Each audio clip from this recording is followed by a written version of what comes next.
श्री हरिवंश पूज्य सदगुरु भगवान के चरणों में कोटि कोटि प्रणाम। महाराज जी, मेरा निवेदन यह है कि जो इस शरीर की धर्म पत्नी है वो मेरा कहना बिल्कुल नहीं मानती। यदि आपका मन ही आपका कहना नहीं मानता तो दूसरे की बात क्या है। प्रश्न अपनी उपासना को परिपक्व करने के लिए किया जाता है। पत्नी शरीर संबंध है और मन हमारे भगवत संबंध में बाधक है। वही तुम्हारी बात नहीं मानता तो बाहर का प्रश्न मत करो, अपने मन को संभाल लो, सब ठीक हो जाएगा।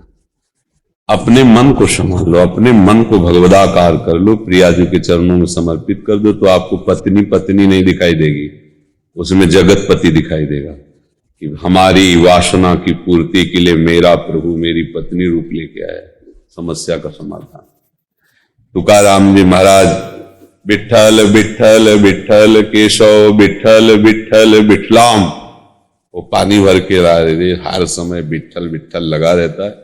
घर में खाने को नहीं, विठ्ठल विठ्ठल विठ्ठल, और गए खूब जाके कटु वचन बोले, पूरा मटका पानी के ऊपर फेंक दिया। तो गए भाग्यवान, हमने तो सुना था जो गरजते बरसते ले, तो गरजी भी और बरसी भी। विठ्ठल विठ्ठल विठ्ठल। कुछ भक्त लड़ाई थोड़ी लड़ता है, भक्त तो कृपा देखता है। गन्ना 4-5 किसी भगत ले दिए थे तो घर ले जा रहे थे, 2-4 बच्चे रास्ते में मिल गए, वो मांगे तो दे दिए, एक गन्ना बचा।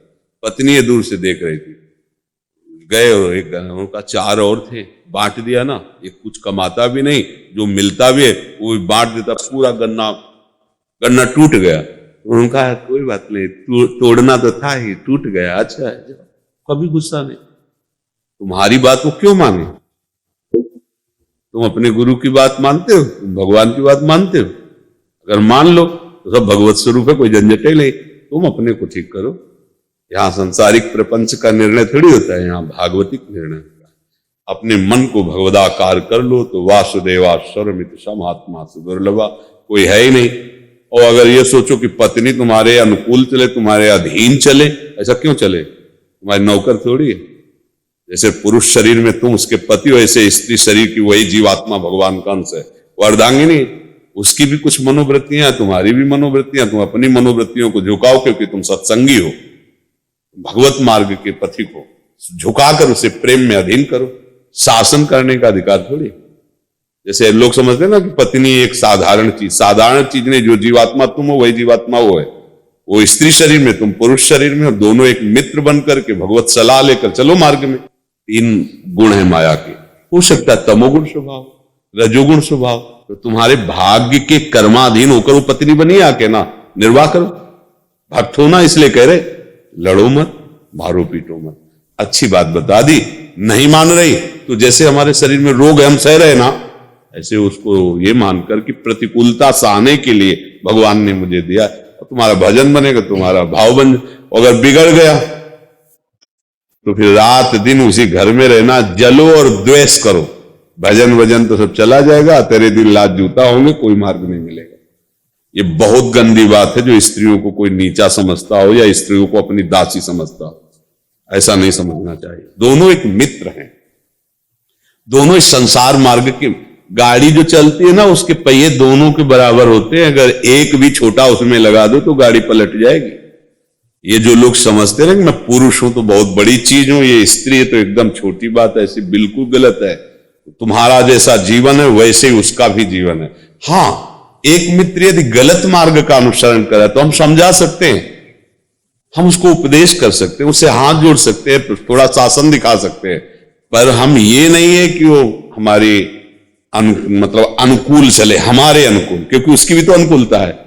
किसी को भी अनुकूल करने के लिए, देखो तुकाराम जी की पत्नी इतना सब करती थी ना, और सबसे पहले भगवत साक्षात्कार जानते हो किसको हुआ? तुकाराम की पत्नी को। सबसे पहले भगवत, तुकाराम से भी पहले उनको भगवत साक्षात्कार हुआ, क्योंकि उनकी पत्नी थी, एक महाभागवत की पत्नी थी। ये सब करती थी पर एक बात थी, भोजन बिना उनको पवा नहीं पाती थी, बस एक बात। तो कुछ भोजन लेकर के जा रही थी तो बड़ा कांटा को, पहले तो कहीं भी तुकाराम जी बैठकर भजन करते तो ढूंढती रहती थी। एक दिन काम थक गई ढूंढते ढूंढते, किधर जब मन आता चले जाते हो, मैं कैसे जानूं? तो उनका चौराहे में जाके कान लगाना, जिधर की भूमि से विठ्ठल विठ्ठल आवाज उधर चली आना, वहीं मैं बैठा मिलूंगा। कैसा नाम जापक महापुरुष है कि भूमि बोलती, जिधर से चरण गए ना वहां की भूमि बोलती विट्ठल विट्ठल। तो उधर जा रही थी तो पहाड़ में बैठे हो भजन कर रहे थे तो इतना बड़ा बमूल का कांटा घुस गया। अब चला न जाए, बड़ा कष्ट। ठाकुर जी आगे पीताम्बर जैसे और कहा कि अच्छा कांटा लग गया, मैं कांटा निकाल देता हूं। इतना प्यार, अब कांटा कैसे निकले हाथ से? ठाकुर जी तो निकाल सकते थे, लेकिन महिमा दिखाने के लिए कि मेरे भक्त का थोड़ा भी कोई संबंध स्वीकार करके आदर करता है, तो मैं दांत से, ठाकुर जी ने कांटा निकाला दांत से और अपने पीताम्बर की पट्टी फाड़ के ऐसे बना। जब वो गई लंगड़ाती तो तुकाराम जी ने कहा, आज तुकाराम जी जो दर्शन कर रहे थे महाभागवत के दर्शन कर रहे थे, अब पत्नी पत्नी ले रही कृष्ण साक्षात्कार की। तो उन्होंने कहा कि आज विशेष आनंद मिल रहा आपके आप लंगड़ा कैसे रहे? तो उनका कांटा लग गया। फिर बोले एक आया था सांवला सांवला था और वो ऐसे। तुकाराम जी के आंसुओं की झड़ी लग गई। प्रभु प्रभु कितने कृपाल। तो उन्होंने बताया दांत से कांटा लग। तो और आप भजन करो, आप भक्ति में डूबो तो आपके संबंध से उसका स्वभाव क्या, उसका जीवन परिवर्तन हो जाएगा। अब द्वेष नहीं करना अपने शरीर। मान लो हमारी किडनी फेल है, अब क्या करें? सह रहे ना, डायलिसिस अभी थोड़ी देर बाद जाएंगे, भोगना है ना। मान लो कि हमारा कोई प्रारब्ध कर्म है, उसी की बुद्धि में बैठ के भोगवा रहा है। नहीं, अभी वो बुद्धि अनुकूल हो जाए, समझना, जो हमारे प्रतिकूल अभी अनुकूल हो जाए तो अभी तुम उसके राग में बंध जाओगे।